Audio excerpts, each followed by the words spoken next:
All right, everyone. The legacy media is full of foibles. You get somebody who's expected to sit up in front of a camera. They have to wear the tux, or at least the leisure suit, and they have to be very, very dry, very academic. They can't swear at all because of FCC regulations. They can't swear. They can't be risque. They can't say what they really feel. They're reading a teleprompter.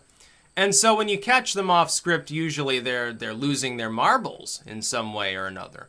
Bill O'Reilly had this problem before he was at Fox. You remember, I'll write it and we'll do it live, fuck it, and he goes crazy. And that's all very funny, and people still meme it to this day. But now Lawrence O'Donnell from MSNBC has had the same problem. There was leaked footage of him the other day going absolutely bananas. I guess they were doing construction work around the studio somewhere, and somebody was using a hammer, and he's like, oh, stop that hammering! And he's going crazy and swearing and being sort of verbally abusive to the staff there. I'm gonna take care of it myself if nobody else can do it. You know, screw this. It's a Bill O'Reilly moment.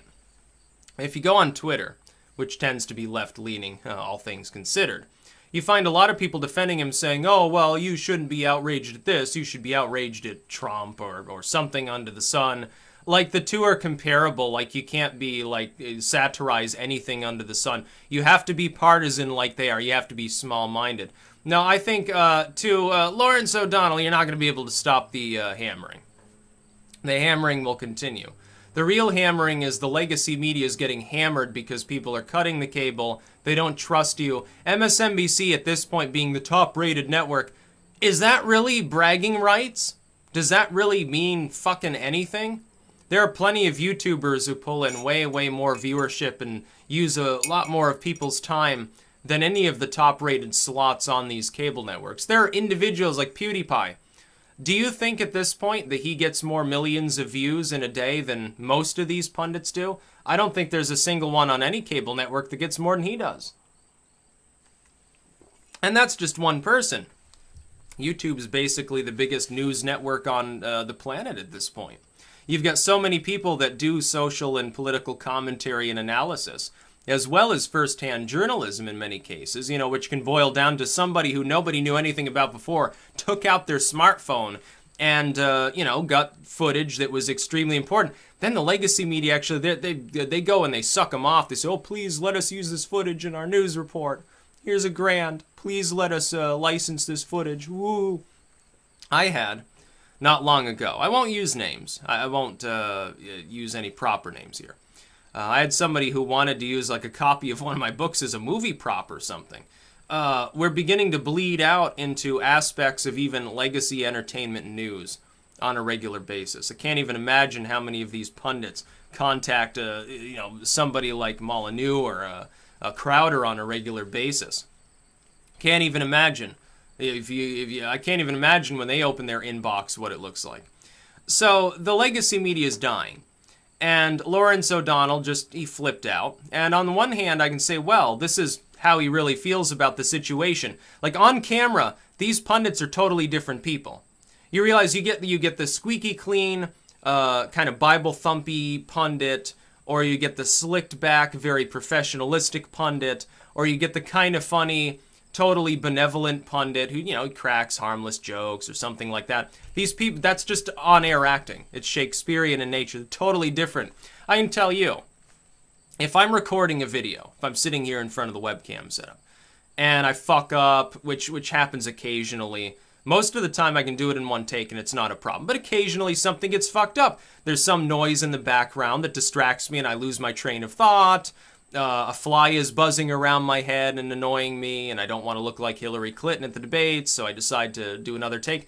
I'm like, oh, shit, you know, just, it's the kind of language the average person uses when mildly frustrated. He went a little bit more off-kilter than that. Now, you're used to a soundproof studio, where background noise is extremely limited, and you can't even do a proper delivery without abusing everybody around you. Look at what I have to deal with. I'm sitting here with my window open. I'm listening to cricket noises and traffic going by. And I can still give a fine delivery. Why don't you just grow up? You're getting 7 figures a year. And you get to sit there and you're not even really doing work. You don't go out and do journalism. You just sit there and read off a teleprompter. And you're talking about how unfortunate you are that one day out of the year, somebody was hammering a piece of wood somewhere near the studio and you could kind of hear it and it kind of distracted you. Why don't you just, be more professional? That's what they pay you for. And by the way, we wouldn't have even seen this if somebody who is working there hadn't leaked it. No clue on who did. Probably someone he was verbally abusing thereafter. He's like, oh, well, this slime ball really hates me. But I know something he's going to hate a lot worse, because now when he takes to Twitter or anywhere else, and he talks about, oh, Trump is unhinged and crazy, and he might lose it randomly and press the little red button. Now people are going to be cracking jokes about hammer time and things like that. For some time to come, he's totally defanged. This is what happens to a pundit.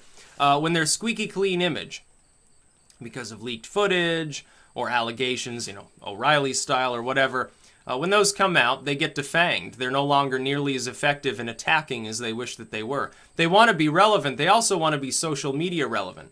The fact is, as far as I know, no major YouTuber or other figure online has ever jumped to cable in order to establish themselves. I'm sure that there are probably a few examples, but I can't think of any off the top of my head. But there are more than enough examples of people who are popular on cable making the jump to social media and having their own accounts and presence there. Sometimes it takes the form of they started a podcast in addition to their regular work, or they moved to just podcast like O'Reilly did. He's probably still, by the way, making easily high 5 figures every month. He's doing just fine. And he's a goofball. I don't even like Bill O'Reilly, but, he's doing podcasting now, so it's a little bit different than when he was a starch shirt pundit with no redeeming qualities to his character. But all these people, they all have the Twitter handle, they all have the Instagram or the Facebook, some YouTube channel or something like that, the podcast, their own personal website. They all want an online presence, but the online world doesn't want a cable presence. I wouldn't want one. I've had people say, well, Sticks, what if Fox News or something wanted you to become a pundit? I'd say no. I could probably garner more notoriety, probably long-term make more money doing what I'm doing, and I'm not censored on here to the same degree. Like here on YouTube, like they don't want you to just, harass people or whatever. They're kind of cracking down on the offensive stuff. It's still way less censored than TV will ever be. Unless you get some on-demand late-night show that nobody cares to censor. Or you're on a Sirius on radio or something like that. In which case you can say and do basically whatever you want. On regular legacy cable, though, or legacy radio, terrestrial radio, you can't do anything. You can't even say hell. Well, that doesn't sound like much fun, and you can't dress the way you want. The networks as well, dudes have to wear this suit. Women have to wear this kind of skirt or this kind of, usually skirts, not pants, unless you're Rachel Maddow and nobody wants to see you in a skirt. And that's sort of what happens. These people have to live a double life. That's not the way that they talk in person. In person, Lawrence O'Donnell, if he got a few drinks into him, would probably talk like this in regular company. But you don't see that because he's a pundit. He's reading a script. So in between takes, when he goes nuts, it seems extra jarring. It's the way he talks anyway in his personal life, probably. I don't even have a problem with him sitting there swearing and being frustrated. I think that's amusing. But he's worrying about the hammering, and he's abusing his staff around him. The hammering's not going to stop. It's going to keep getting louder and louder on all the pundits, not just on MSNBC's, Last Thought or whatever he is host. It's going to go way beyond that. You can't stop the Sticks Hexen hammering. You can't stop the spoon clanking. And it's just a symptom of a larger zeitgeist, a larger movement against legacy media, against cable and terrestrial radio. Good. All they do is lie. It's all propaganda. Most of what you hear on Fox, MSNBC, CNN, when you listen to it on NPR, it's all propaganda. It's sanitized, very fluffy and family-friendly. It's nonsense. They're not telling you the truth, and they never have. They also never will. And remember, all of these other pundits, for the most part, they would react the same way that Lawrence O'Donnell. Don't just limit it to him and crack a joke at his expense. They would all do the same thing if they get distracted and things get screwed up when they're on air. Yeah, they throw a fit. They're making a lot of money. They're probably coked up half the time when they're delivering these reports. Of course they're going to get frustrated. Of course they're going to start to swear. all the others would too. It'd be really funny to see Rachel Maddow lose it. Or, Nancy Grace.